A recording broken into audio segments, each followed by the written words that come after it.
aboard on the morning of December 7, 1941. From right to left, there was the USS Nevada, What's up? Arizona, We're in Pearl Harbor, the repair ship Vestal, and we're going to go see the USS Arizona right now. West Virginia, so we're on the boat out Maryland, there. There's Oklahoma, Joshua. and a bit farther down, the California. The 8th battleship, You can see the battleships over there. Pennsylvania, was nearby in dry dock, undergoing repairs. See the The battleship over battleship there? Utah still rests on the bottom of the harbor, in a short distance from shore on the opposite side of Ford Island. The mighty battleships were the backbone of the Pacific Fleet, and each boasted a crew of nearly 1,500 men. 5 ships over In there? all, almost 200 American vessels were located in Pearl Harbor that day. Off the starboard bow, or right front, of the boat, you can still see the white concrete mooring keys that continue to display some of these names. The battleships that came to Pearl Harbor back then did not drop anchor to secure their position. Instead, they were tied to these white concrete blocks, which were built in the 1930s.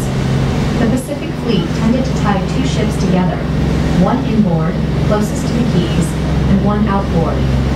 If you look closely, you can still see strafing and shrapnel damage on some of their sides.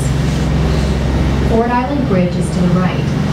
The mooring key closest to the bridge was reserved for the USS Nevada. The Nevada was the only battleship to get underway during the attack on Oahu. She pulled out just before 9 o'clock, after the first wave of planes had left, and valiantly headed towards the sea. At the same time, Japanese planes from the second wave were flying over Diamond Head on the southeast side of the island to continue the attack on Pearl Harbor. As they arrived, they saw this great warship moving out of the harbor and began to attack. She was badly damaged by Japanese dive bombers and torpedo planes, and eventually was purposely run aground on a coral ledge to avoid sinking. Almost 60 USS Nevada crew members lost their lives in a short time. Despite this great sacrifice, Nevada's attempted exit was met with cheers from other sailors and Marines witnessing the attack. And continuing on, the attack on Pearl Harbor began at 7:55 a.m., with torpedo planes coming in waves from both the north and south, while flying at an altitude of only 30 feet. The first few torpedoes slammed into the hull of the USS Oklahoma, exactly in the spot where the battleship Missouri is today. Oklahoma began to tilt, and in less than 12 minutes, she had completely rolled over, only stopping when her masts hit the bottom of the harbor.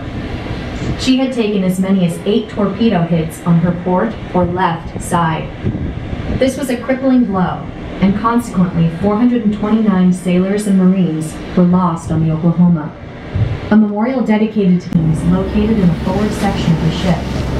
The result was a massive explosion that tore the ship in half and set off a fire that burned for more than 2 days and consumed 1,177 members of Arizona's crew. Over 900 men remain entombed in Arizona today. The loss of life on the Arizona accounts for approximately half of all the lives lost during the attack. This includes every member of the heralded USS Arizona Band, 23 sets of brothers, and even a father and his son.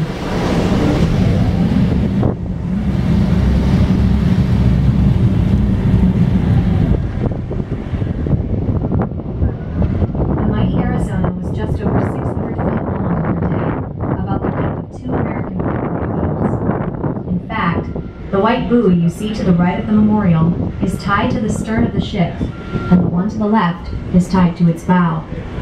Although she would never be returned to service, 2 of Arizona's gun turrets were salvaged for later use as coastal defenses. The round rusty object you see sticking out of the water to the right of the memorial is the former platform for gun turret number 3. On December 6, 1941, just 1 day before the attack, the USS Arizona had taken on almost 1.4 million gallons of fuel oil in preparation for an upcoming trip to the mainland. Much of that oil caught fire and